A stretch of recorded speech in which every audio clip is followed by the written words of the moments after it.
एक नशेई बेचारा ना शामो शाम टाइम नाल घर आ गया ते अगे बरुंदे ते बैठा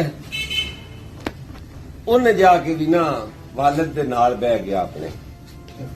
जदों उत्थे बैठा है ते इन्नी देर वेड़े च कोई बकरा बन्निया होया ही, वो बकरा खुल गया तो वह भी कमरे च वड़ आया।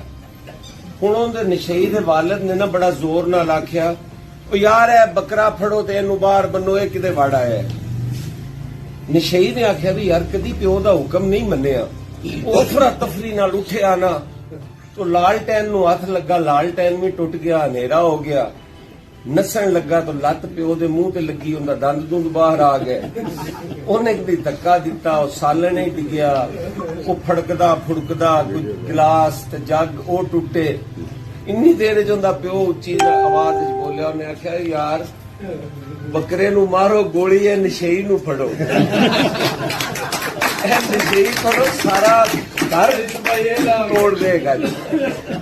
उस किस्से दी इस टाइम साडा बकरा खुला होया जी और नशेई दे हथ च मुल के हर शह नूं छड्डो, पहले इस नशेई दा बंदोबस्त करो।